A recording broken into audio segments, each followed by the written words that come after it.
Vanakkam, welcome to Hindustan College of Engineering and Technology.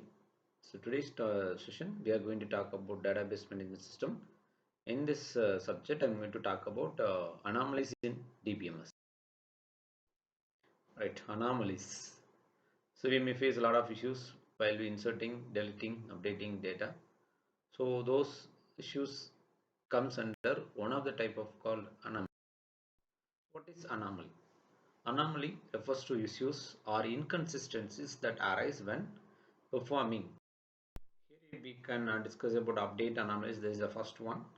The update anomalies occurs when the same data is replicated in multiple rows and the changes are done in one row may not reflect in another row. See, for example, in this table, we have a 4 columns: worker ID, worker name, worker department, and worker address. But here we have the problem. 65 is worker ID, Ramesh is the employee name or worker name, and ECT001 is the department, and his address is Jaipur. The Ramesh, same Ramesh, can be work in some other department whose department is ECT002, address is same.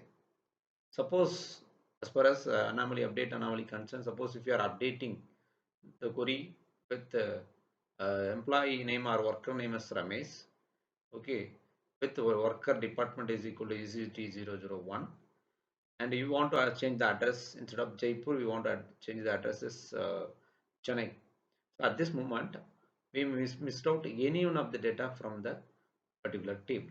So the same data is replicated. One data may be updated by using the update command. Some other data are the same for the same person.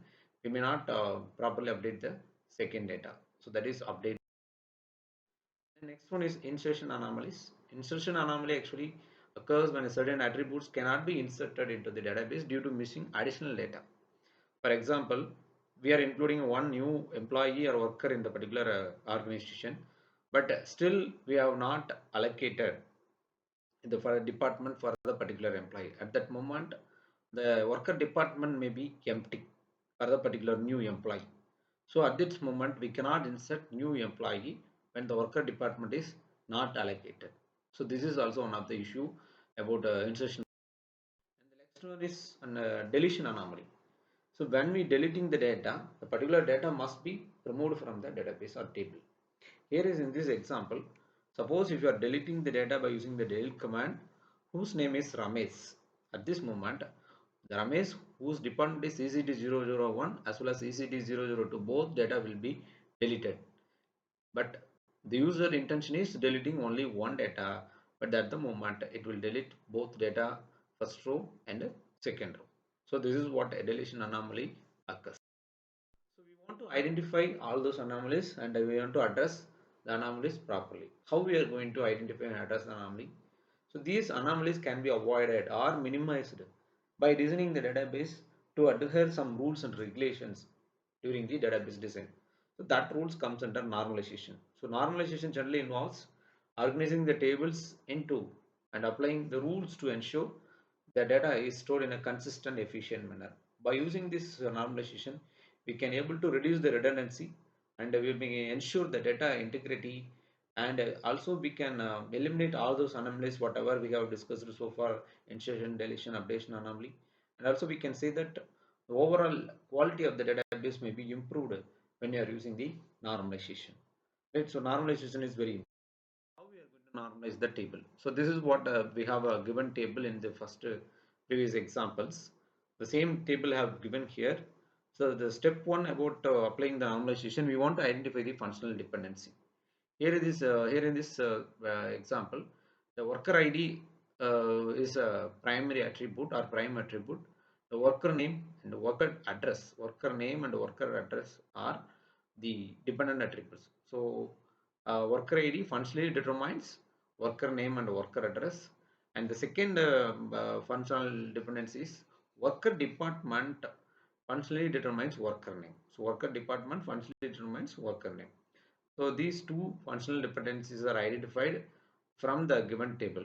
And now we want to move to the creating a normalized tables. So based on the functional dependency, what we have identified so far, one is worker ID functionally determines worker name and worker address. and worker department function determines worker name. So based on this, we have created one table. So worker ID, worker name, and worker address based on the given normalization or a functional dependency. So the data will be stored over here.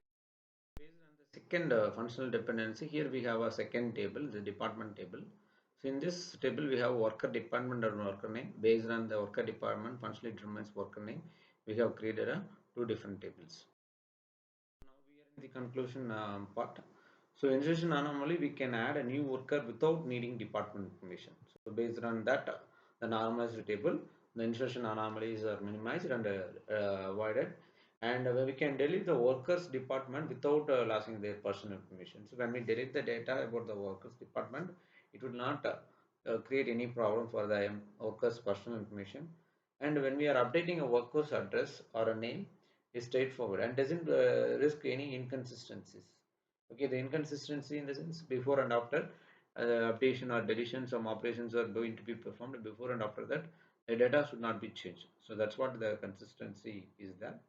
So by using the normalization, we can able to reduce or minimize all those functional dependency issues as well as anomalies problem. All right. Thank you. Thank you so much.